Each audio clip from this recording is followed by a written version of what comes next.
Okay julle, ek wil nou nie voortgaan op hy gesprek waarmee ek gister besig was, want daar is amazing, wonderlike goed waaroor ons kan praat, maar dit gaan ons bietjie van die punt afvat, want ek wil eventueel weer uitkom by die lewensbeginsel van geloof, hoe ons elke dag in hierdie geloof kan stap, met hierdie volheid van hierdie skepingsbron in ons, sodat ons amazing goed kan beleef.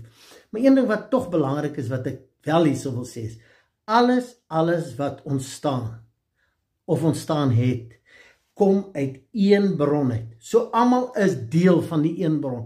Almal bevat die een bron.